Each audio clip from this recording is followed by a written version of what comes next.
Hello everyone, welcome back to my channel. So today was LIC exam and now I will tell you how my paper went. But इससे पहले मैंने आज RRB PO का live mock दिया था जो आपको स्क्रीन पर देख रहे होंगे, क्योंकि ये ना जैसे कि एलआईसी पेपर था और फिर इससे पहले आईबीपीएस पीओ मेंस था, तो फिर प्री का तो बिल्कुल चला गया था। प्री में बिल्कुल नहीं किया, बट अभी आरआरबी पीओ आ रहा है और उसके लिए स्पीड सबसे ज़्यादा इंपॉर्टेंट है। सो मैंने आज से ही आरआरबी पीओ का मॉक लगाना चालू कर दिया, और अगर आपने भी लगाया तो आप अपना स्कोर शेयर करना। So without any delay let's go. So paper इतना डिफिकल्ट नहीं था। तो फर्स्टली रीजनिंग खुला, फिर करंट अफेयर, फिर quant and then general financial awareness. So reasoning question बहुत अच्छे थे सारे। 3 पजल थी, 2 डाटा सफिशिएंसी के क्वेश्चन थे और 2-3 मिसलेनियस थे और 1 मशीन पुट था। सारे क्वेश्चन इजी थे, डुएबल थे। बट मैंने क्या किया, मैंने ना मशीन पुट में थोड़ा सा ब्लंडर कर दिया। मेरे को पता चल गया था कि क्या ट्रिक है उसकी, मैंने लगाई, पर पता नहीं क्योंकि मुझसे आंसर नहीं बन रहा। तो मैंने उसको लास्ट के लिए छोड़ दिया और फिर लास्ट का कुछ टाइम बचा था, तो उसमें मेरे 3 से 4 क्वेश्चन रह गया मशीन पुट का, जो मुझे लास्ट में तुक्का मारना पड़ा। सो फॉर मी रीजनिंग, तो वैसे रीजनिंग अच्छी थी बट मेरी थोड़ी ख़राब हो गई। सो 25 क्वेश्चन तो हर कोई आराम से कर सकता है, 25 100% एक्यूरेसी से। या कुछ क्वेश्चन है जो मेरे थोड़ा सा तुक्का वगैरह गैस वर्क हो गया उसमें। सीए की बात करूँ तो जो करंट अफेयर पोर्शन था वो करंट अफेयर नहीं था, सिर्फ स्टैटिक पोर्शन मुझे लगा पूछ लिया गया है। पूरा स्टैटिक पार्ट की वो बताओ, मुझे कुछ नहीं आता था उसमें, इतना नहीं आता था मुझे। स्टैटिक पार्ट मेरा थोड़ा वीक है। करंट अफेयर में मैंने तुक्के बहुत सारे मारे हैं और मेरे को ये डर है कि मेरा जो करंट अफेयर वाला पार्ट है उसका सेक्शन निकलेगा कि नहीं निकलेगा। अदरवाइज पेपर वैसे इजी था, क्योंकि जो स्टैटिक पार्ट पढ़ के गया होगा उसके लिए वो एकदम हलवा था। तीसरा क्वांट भी सही आई थी, उसकी डीआई भी डुएबल थी बट ट्रिकी थी, लेकिन हो जाएंगी।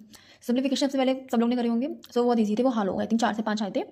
देन कुछ क्वांटिटी वाले क्वेश्चन थे, वो ईजी थे। अर्थमेटिक के कुछ क्वेश्चन ट्रिकी थे, तो लेकिन कुछ क्वेश्चन थे बहुत ईजी थे, तो पहले उसको किया मैंने। और जो डीआई थी, 3 डीआई थी, मतलब एक थी कैसलेट वाली, एक थी डबल पाई चार्ट और एक थी बार ग्राफ प्लस उसका रेशियो दिया था।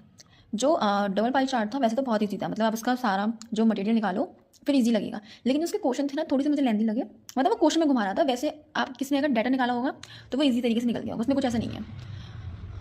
और एक थी कैसलेट थी, वो थोड़ी सी मेरी क्या हुई, मैंने कैसलेट बनाई और फिर टाइम खत्म हो गया, पता नहीं क्या हुआ आज, कि जैसे कि कैसलेट बनाई मैंने और फिर टाइम नहीं था। और उसके क्वेश्चन ऐसे थे कि आप ऐसा निर्धारित रेशियो पूछा है, आपको थोड़ा थोड़ा निकालना पड़ेगा, तो उसमें वही चीज़ मैंने गैस वर्क किया। और जो एक और थी वो बायोग्राफ वाली, वो काफ़ी अच्छी थी, मतलब मुझे थोड़ा सा टाइम लगा उसे समझने में, फिर मुझे वो आ गई थी कि उसमें पेन वगैरह का पूरा प्रॉफिट दिया था, फिर पेन की क्वांटिटी दी थी, रेड पेन और ब्लू पेन की, तो वो रेशियो करके आ जाएगा उसका आंसर। ओवरऑल इसमें भी सारी क्वेश्चन करे मैंने, बट 100% एक्यूरेसी सारी नहीं है।